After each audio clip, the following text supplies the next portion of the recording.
профессионального историка и для...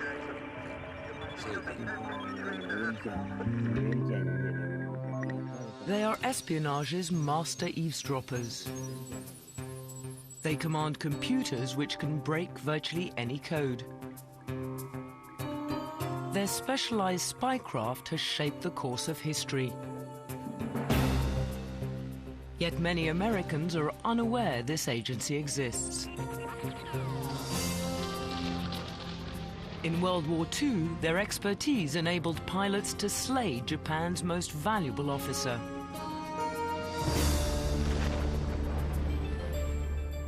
In the Cold War, secret messages they intercepted exposed a massive Russian spy ring in the United States. In the future, they'll be America's defense against a predicted electronic Pearl Harbor. They are America's code makers and code breakers. Today, they conduct their secret war at the NSA, the National Security Agency. For the first time, this fortress has opened its doors to documentary cameras. The agency, whose mission is to tap any signal of danger from the most remote site on Earth and deliver it to the president within 10 minutes. An insider's look at the top-secret NSA.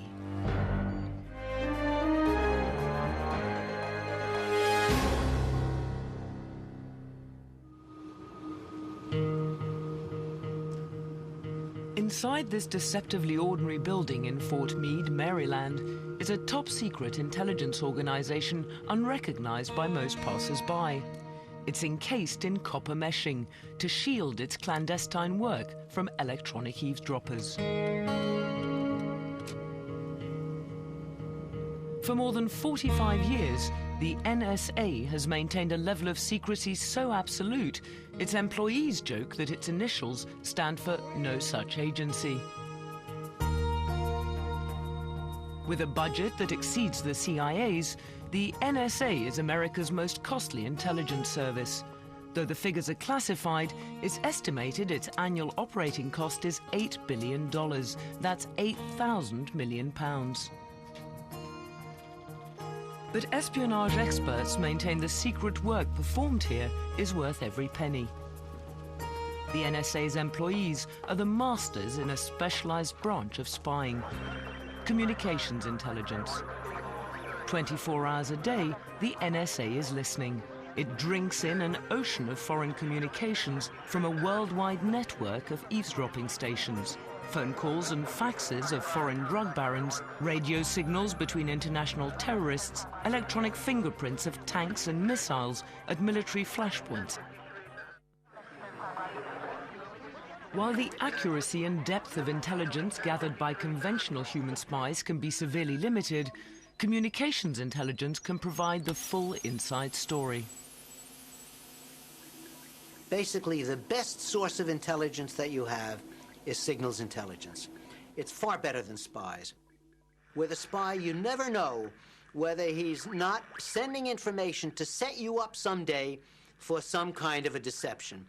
With signals intelligence, you're getting the absolute information from the horse's mouth. You're sticking your head into the other guy's huddle. You're hearing his exact words, what he's saying, what he's thinking. It is possible, of course, to send false messages to deceive any eavesdroppers. But such deception is rarely implemented because it can also confuse the intended receiver. The common approach is to send genuine messages but protect them with complex codes. It is these encoded messages which comprise a huge proportion of the messages the NSA intercepts.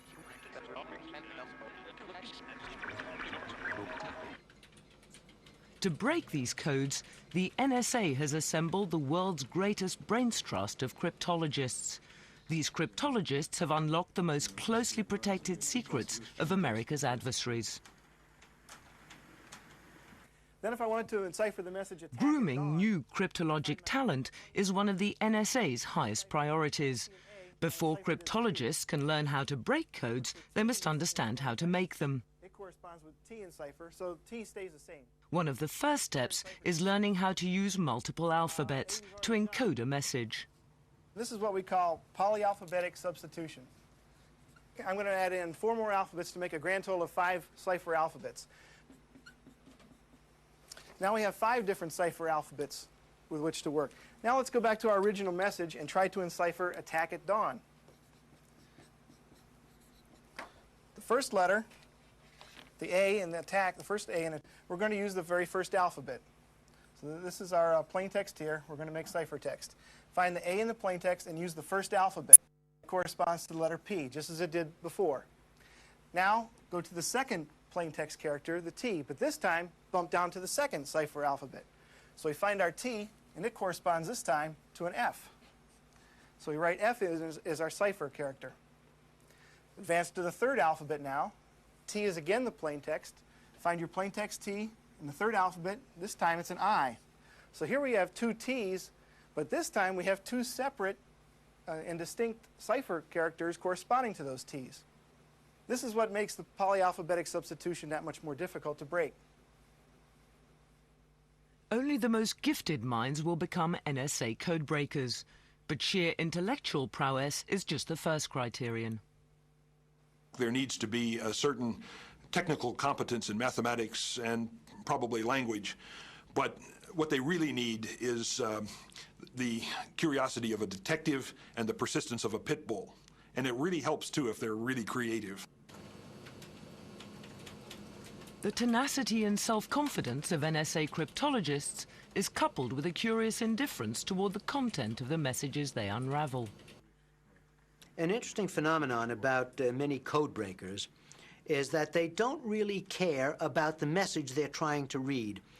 What they're interested in, chiefly, is breaking the code, beating the code breaker, conquering the other guy. So once they have solved the code, they kind of lose all interest in it.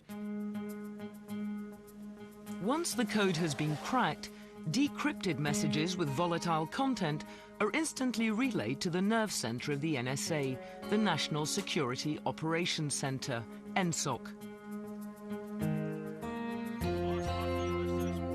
Here, NSA officials manage crisis situations codenamed Critic. The NSA averages a critic every 3 days. With a staff on alert 24 hours a day, 7 days a week, they monitor a global network of listening posts.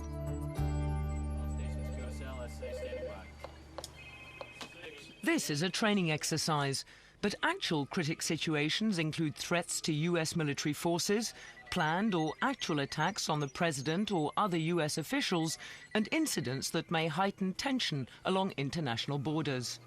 Got it. Hey, phone call from LaSalle at 1401 Zulu. The pilot has been recovered. Cease all CSAR activity and stand down. In crisis or calm, the NSA depends not only on its superior pool of cryptologic talent, but also the finest technology, state-of-the-art supercomputers, cyber spies which have revolutionized the art of espionage.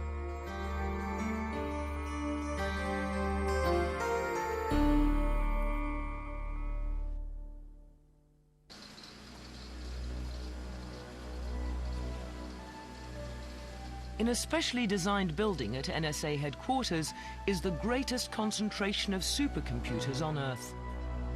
While the supercomputers themselves occupy the second level of the 2-story facility, the first floor contains the massive cooling system required to keep them running. It has a capacity for 8,000 tons of water.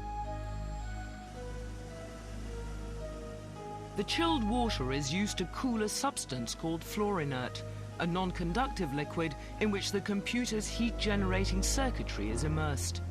The NSA's cryptologists depend on the immense power and speed of these computers to help them make and break codes. One of the most powerful of the agency's supercomputers is known as the thinking machine. In attempting to break a code, it will mount a brute force attack, trying every possible combination to determine the code's key. Such a task is formidable, as the possible keys for a common encryption system total 70 quadrillion, that's 70,000 billion. It would take a home computer 22,000 years. The thinking machine can do it in just a few seconds.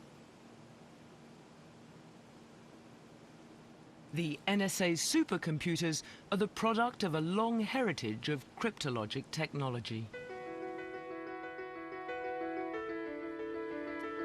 This is the thinking machine's ancient ancestor, an electromechanical calculator codenamed the bomb.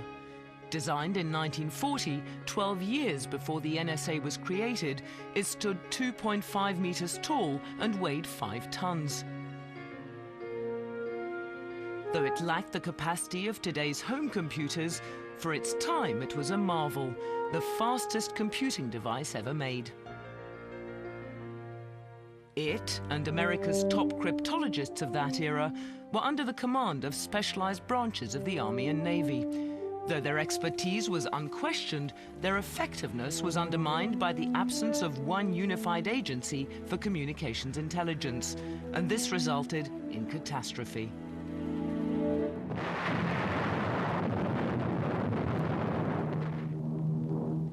Several hours before bombs fell at Pearl Harbor, American codebreakers suspected that a surprise attack was imminent.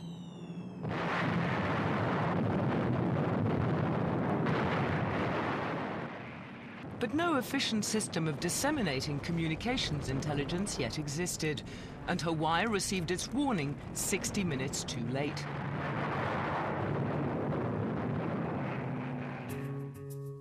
Despite the disaster at Pearl Harbor, the cryptologists would play a pivotal role in World War II. Their feats would pave the way for the formation of the NSA following the war. Key to the Allies' strategy was cracking Nazi Germany's secret code, generated by the German cipher machine, which was called the Enigma. The Enigma instantaneously encrypted typed plain text messages, one letter at a time. As each letter was typed, electrical impulses sent it through a series of plugs and rotors until it appeared in its new enciphered form. It was then written down for radio transmission. A vast number of possible rotor settings allowed each message to be enciphered according to its own unique and presumably unbreakable code. The possible permutations on the machine per letter are 2 to the 280th power. The Germans had no reason to fear that the Allies would invent anything or develop anything that would be sufficient to make that number of permutations solvable. Fortunately for us, they were wrong. The Allies' answer to Enigma was the bomb, conceptualized by the Poles, designed by the British, and built by the Americans. It was able to rapidly test all possible rotor settings and determine the key for each individual message. Early in the war, German U-boats ruled the Atlantic, so the cryptologists targeted radio signals encrypted by Enigma, which contained the submarine's locations. These signals would be intercepted by a worldwide network of listening posts. The intercepted signals were then transcribed and rushed to Washington, where cryptanalysts fed the data into one of 120 bombs for deciphering. The deciphered information, pinpointing the U-boats' locations, would then be forwarded to Navy destroyers patrolling the Atlantic. A staggering 782 German submarines were destroyed by Allied naval units. These were armed with Enigma intercepts decoded by the bomb.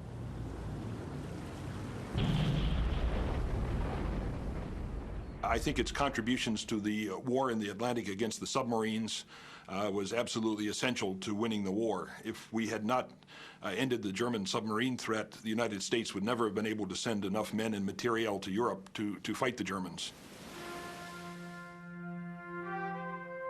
Throughout World War II, crucial Allied victories would hinge on the secret contribution of cryptologists. In the war against Japan, their challenge was to break a complex numeric code known as JN25. Unlike Enigma, JN25 would be broken not by technology, but by sheer brain power. The work against the Enigma was largely machine-based. The work against JN25, which was a paper and pencil code, required sweat-of-the-brow paper and pencil analysis. No computers, no handheld calculators. They used strictly mathematical theory. It was mostly analysis of patterns based on the intercepted messages themselves. A tremendous intellectual feat. With JN25 broken, American cryptologists applied their intellect to deadly effect. Armed with decoded JN25 intercepts, Admiral Chester A. Nimitz held a critical edge in the war against Japan. In May 1942, when intercepts revealed the Japanese planned to lure America's aircraft carriers into a trap near the island of Midway, Nimitz plotted a trap of his own. Dispatching his carriers ahead of the Japanese timetable and avoiding their screening forces, Nimitz took Japan's strike force by surprise.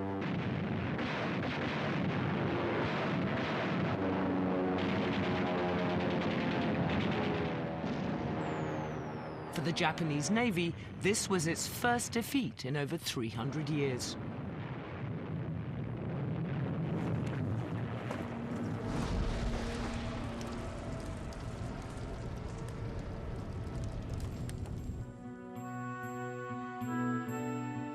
A year later, US codebreakers scored another devastating blow against Japan. On April 13, 1943, 3 Navy listening posts simultaneously intercepted a JN25 message.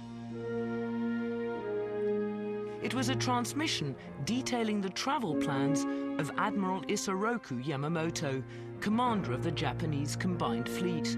Yamamoto, architect of the raid on Pearl Harbor, was Japan's most valuable officer.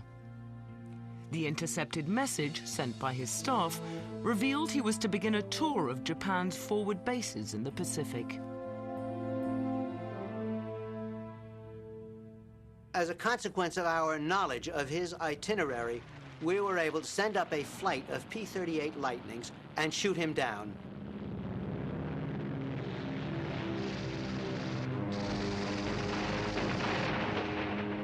The mid-air assassination of Admiral Yamamoto was the most dramatic single episode ever to take place as a consequence of code breaking.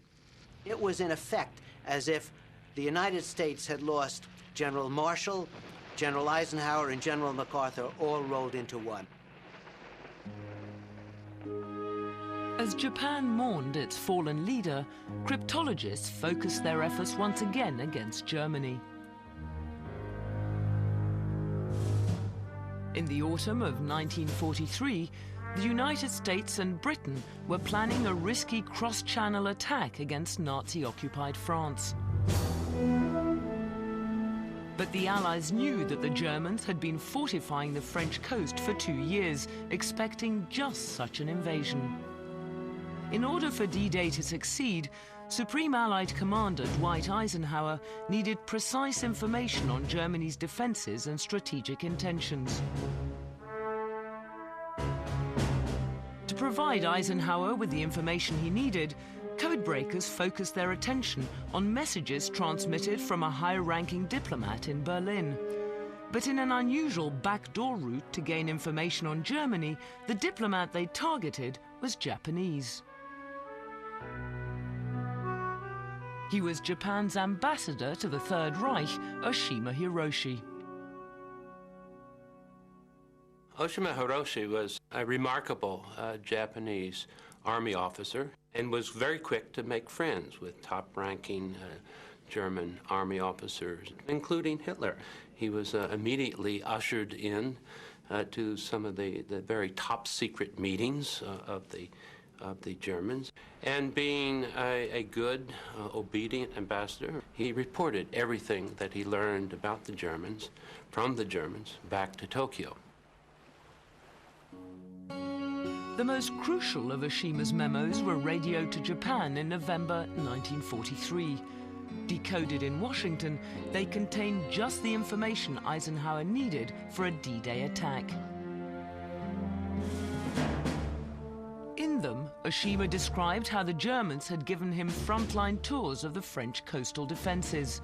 In exacting detail, he described not only the Germans' defensive positions, but also what the Germans expected the Allies to do in their attempted invasion. Armed with the knowledge of a Third Reich insider, Eisenhower tailored his tactics accordingly and ordered the invasion to begin on June 6, 1944.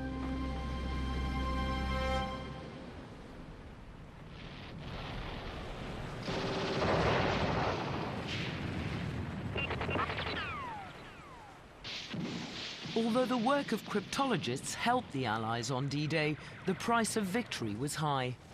Still, military experts assert that over the course of the war, communications intelligence spared the lives of tens of thousands of Allied fighters.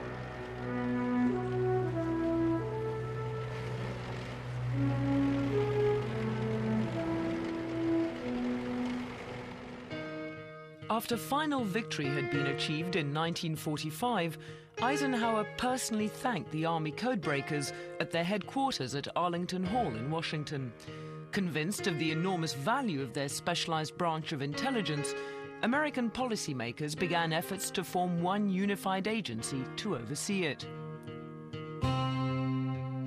After 7 years of bureaucratic fits and starts, President Truman signed the National Security Agency into effect on October 24, 1952.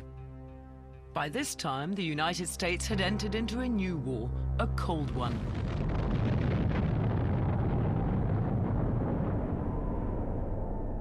And the NSA would play a major role in winning it.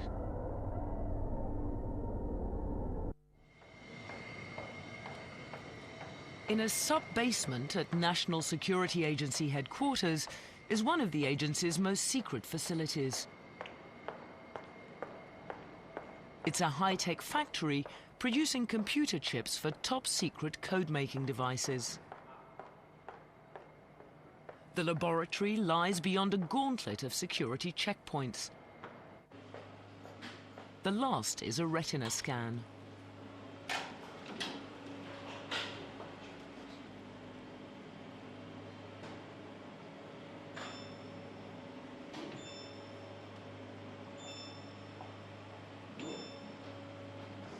But top-secret clearance alone is not sufficient to gain full entry.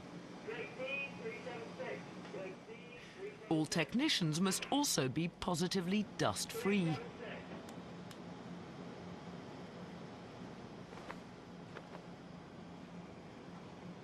The reason?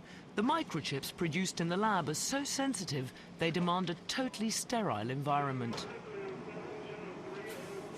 An air shower removes whatever trace elements of dust remain.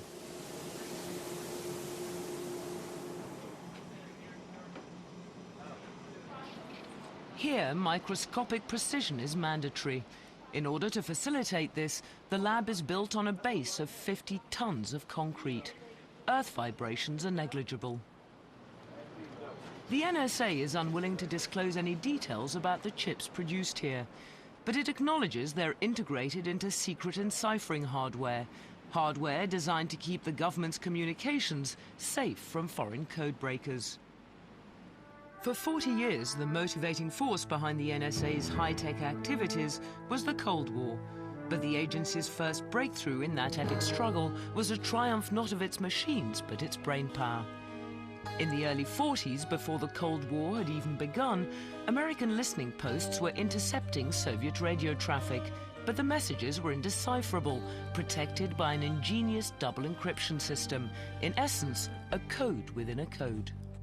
The first layer of encryption was a code book, which allows a code clerk to take text and substitute numerical entries, much in the way you'd look up entries in a dictionary. You'd look up a word, and it would have an equivalent number, and you would use that then to construct the message.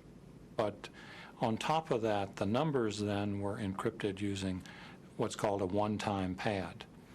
And a one-time pad is a pad of totally random numbers generated only once, and therefore it can't be reconstructed. The Soviets' one-time pads provided an impenetrable extra layer of encipherment. For example, if the first word of the coded message corresponded to 3856 in the first layer of encryption, then this number would be added to the first set of numbers in the random one-time pad.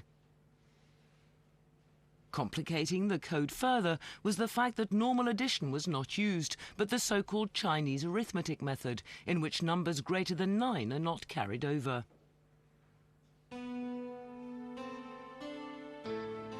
In 1944, as the indecipherable messages mounted, one cryptologist made a pivotal breakthrough. Cecil Phillips, an army codebreaker, detected a crucial error by the Russians. The Soviets were taking shortcuts, using the same one-time pads on multiple messages.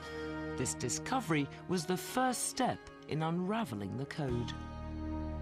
When you work on a cipher problem, there are lots of times when you will make some discovery or break, and when that happens, it's like eureka. You think you found it, and there's a kind of euphoria that goes with that you couldn't duplicate any other way. Within 2 years of Phillips' breakthrough, both layers of encipherment were painstakingly picked apart. The decrypted messages, codenamed Venona, stunned America's intelligence officials. A vast Soviet spy ring was operating in the United States. The level of the agent's penetration was alarmingly deep. This 1944 message makes reference to an unidentified operative in the inner circle of the wife of Kapitan, the Russian codename for Franklin Roosevelt.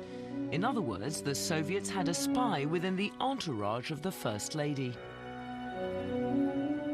Even more devastating was the revelation that the Soviets had penetrated the Manhattan Project, America's secret wartime effort to build the atomic bomb. The bomb, codenamed Enormous by the Russians, was the prime focus of the espionage ring.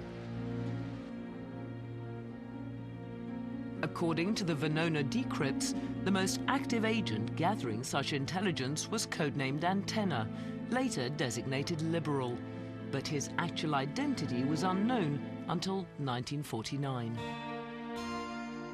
Federal investigators discovered that Liberal was Julius Rosenberg, the owner of a small electrical engineering firm.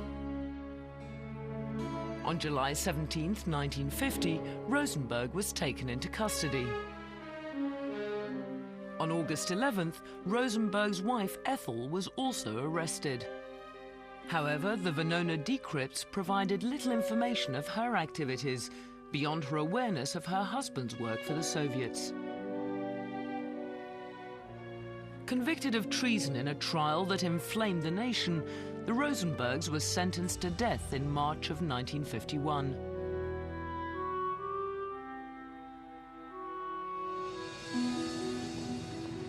All told, more than 60 people implicated in the Venona decrypts were brought to justice or had their spy work neutralized. Another 140 remain unidentified to this day.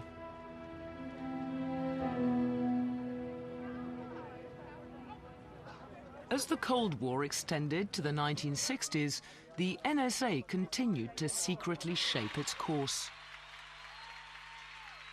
The arena for one of its most crucial missions would be Fidel Castro's Cuba, which had emerged as a flashpoint of conflict between the two superpowers.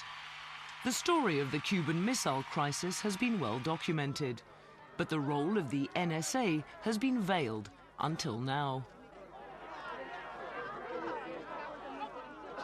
According to conventional accounts, the crisis began in 1962. On October 14th, photographs taken by U-2 spy planes revealed an alarming surprise. The Soviet Union was arming Cuba with ballistic missiles, missiles which would put the eastern United States within range of a swift and disastrous nuclear attack. Historians have chronicled that this was the first evidence of the Soviet threat presented to President Kennedy by American intelligence. But in reality, NSA listening posts had been monitoring Cuba's arms buildup as early as 1960. The communications it intercepted concerned suspicious Soviet ships heading for Havana. For 2 years, NSA eavesdroppers heard Cubans discuss shipping procedures which spelled trouble.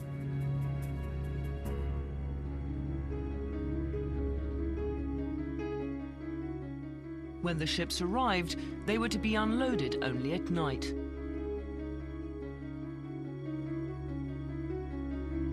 Deliveries were to roll away from the pier under black canvas and heavy guard, out of sight of onlookers. But it wasn't until September 15, 1962, that the NSA intercepted the most telling signal of all, an electronic fingerprint indicating the operational status of an SA-2 surface-to-air missile. Such a weapon was the Soviets' unique support for a nuclear missile facility. A month before the U-2s confirmed it, the NSA had collected strong evidence indicating Cuba's nuclear threat. So when the crisis erupted full-blown in October, President Kennedy was well prepared. With the world on the brink of nuclear war, the naval blockade he ordered was able to prevent the arrival of more missiles. Later, the Soviet Union agreed to remove the missiles already in place. The crisis predicted by the NSA was over.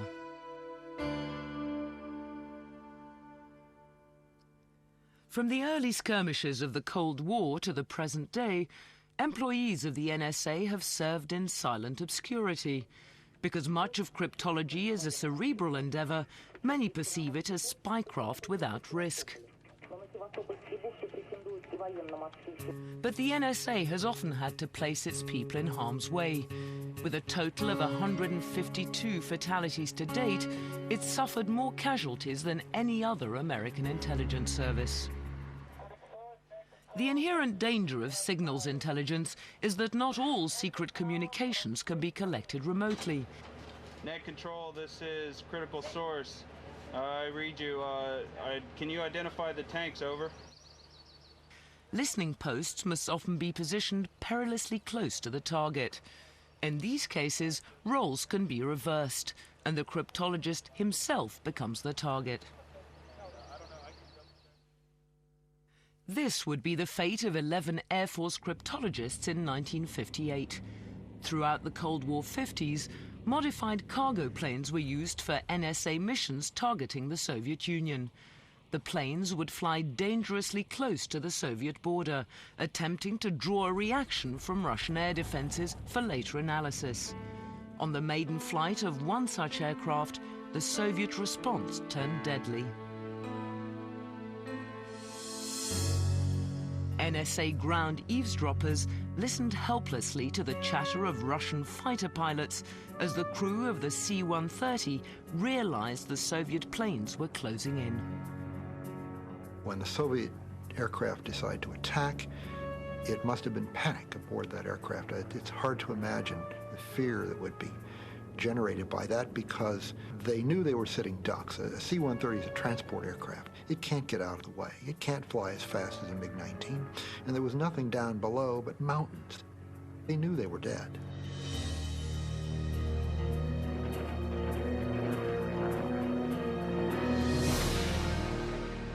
What was left of RC-130 came down in Soviet Armenia. The entire crew of 17, including the 11 cryptologists, became unsung heroes of the Cold War. 3 years later, a 25-year-old intelligence specialist from Tennessee would become the first casualty of another war. James T. Davis was the Army's first cryptologist in Vietnam and the first American to fall there. In 1961, Davis arrived in Vietnam, 3 years in advance of America's full military commitment. His assignment was to locate elusive communist guerrillas by homing in on their radio transmissions. The danger was that his direction-finding equipment would function effectively only if he were perilously near the enemy. Davis was in constant danger when he was in Vietnam because the direction-finding equipment that he had to operate within about 6 miles of the Viet Cong transmitter. And if you're within 6 miles of the Viet Cong transmitter, you could be within a few hundred yards of the main force.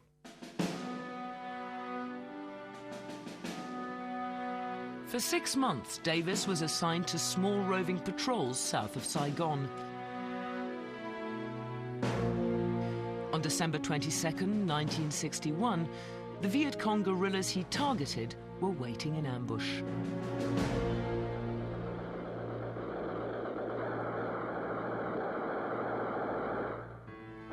Davis and 9 South Vietnamese soldiers were cut down in a hail of gunfire. A sole survivor escaped to report the massacre.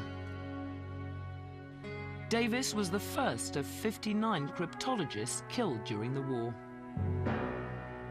The spectre of Vietnam is etched into the NSA's memorial, but the most deadly single incident in the history of cryptology occurred in another war a world away. On June 5, 1967, the Middle East erupted into what became known as the Six-Day War.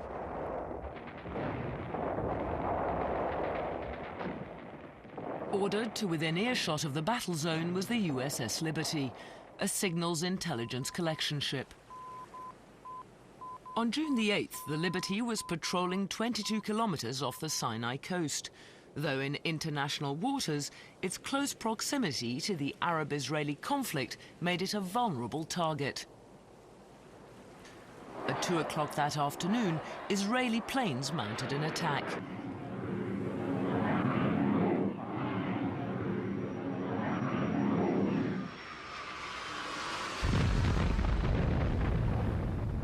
As the Liberty was engulfed by fire, Israeli torpedo boats joined the attack.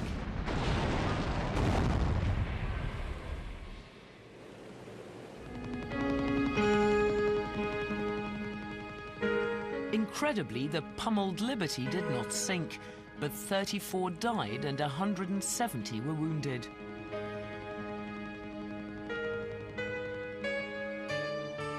The next day, as the crippled vessel limped towards Malta, Israel offered apologies.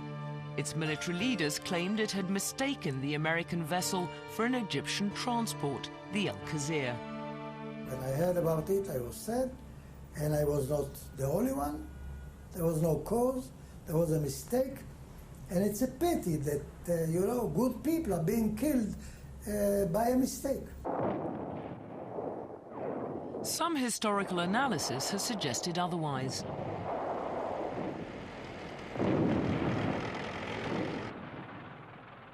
It's been pointed out that on the day of the attack, Israel had almost completed its overwhelming victory over its Arab enemies.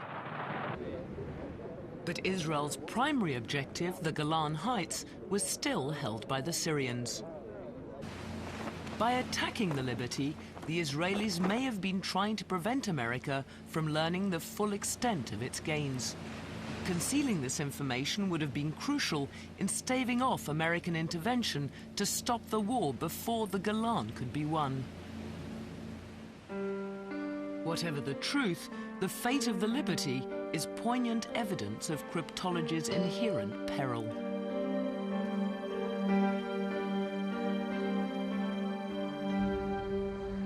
I think the Liberty incident reminds us of something that we never should forget.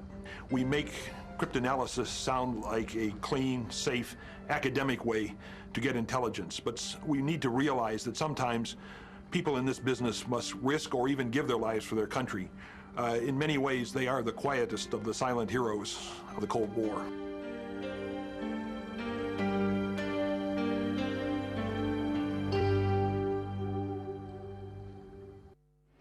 Be still, then blink or smile.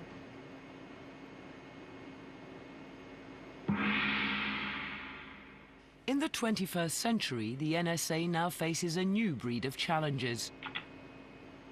Be still, then blink or smile. In its biometrics lab, new technologies are being developed to protect America's secrets. Facial recognition systems provide added security to sensitive information in computer networks. Soon to be obsolete are vulnerable passwords. Passwords can be guessed about 30% of the time. So what we would like to do is depend upon some intrinsic characteristic of the individual rather than on something that they have to remember. And that's what we're trying to achieve here. And in the case of face recognition, there's nothing to touch. You really have to do nothing more than just be yourself. Biometrics research reflects the NSA's escalating emphasis on the need for defense in the information age.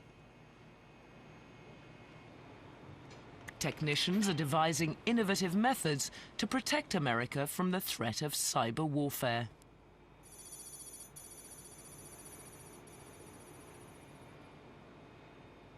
Military experts warn that a terrorist armed only with a modem and a mouse could trigger catastrophe. Preventing such an attack is among the NSA's new challenges. The National Security Agency's central responsibility is to preclude strategic surprise. So as we look at conflict in the information age, it's terribly important that NSA succeed in avoiding an electronic Pearl Harbor. In an electronic Pearl Harbor, the electron is the ultimate guided weapon. The nightmare scenario would begin with a salvo of stealth software known as logic bombs, followed by a variety of ingenious viruses. The principal target would be the network of computers controlling the nation's economy. Millions could wake up to discover their bank accounts emptied. Investors could lose fortunes instantly, sparking panic, which would crumble America's financial bedrock.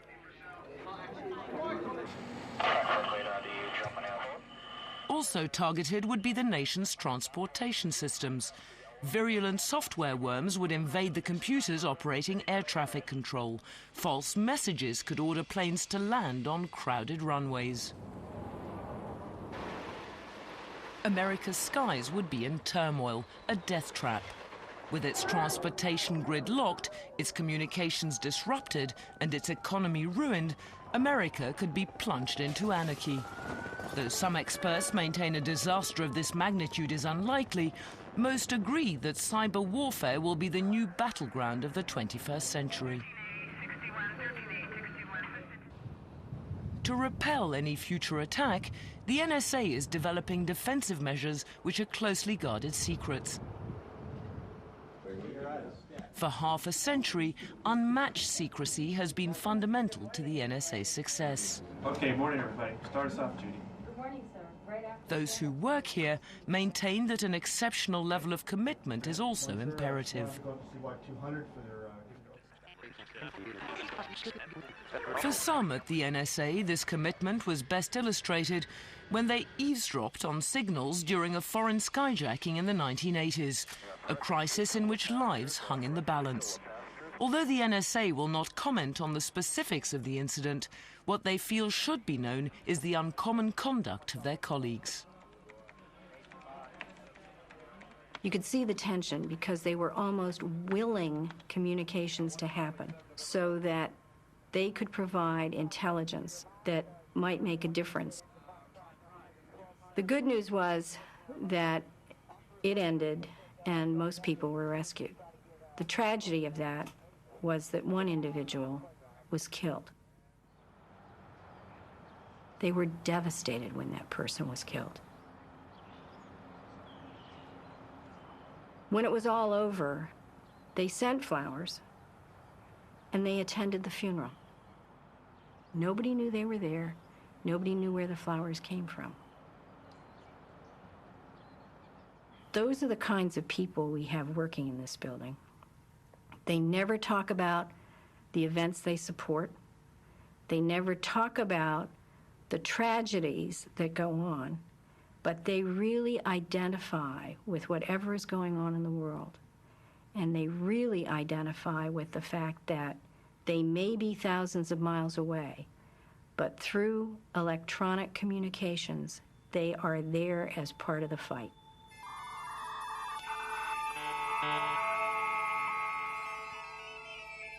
To fight its secret war, the NSA wraps the globe in its electronic embrace. It will continue to listen for trouble like a doctor with a stethoscope pressed to the world.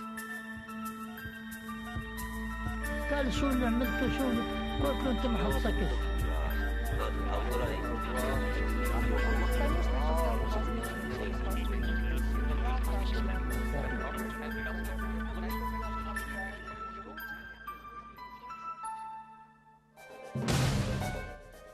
A rare bacterial disease causes concern when it claims a life.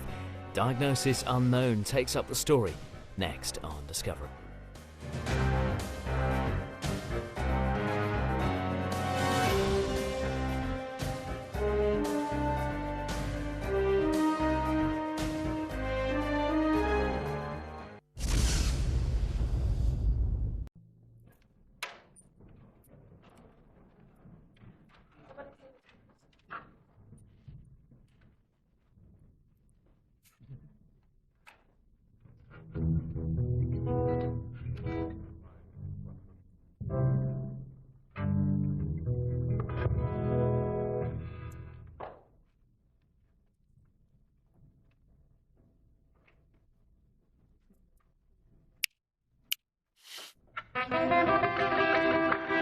Everybody is online across the USA. Everybody is vital by the NSA. Just get your Facebook, got the Gmail too. And Verizon and Yahoo by NSA. It's the SUNA, inside outside USA. Inside outside USA. Inside outside USA. Inside outside USA. Inside outside USA. Inside outside. Everybody is flying with the NSA. International movement and your religious views, your political party, and your social news. They don't listen to content, that's what they say. Unless you're of interest to the USA. They put the content and thumbnail on how you can exist. And run a big program, see if you're a risk. It's time for a drone strike, the California.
secrecy.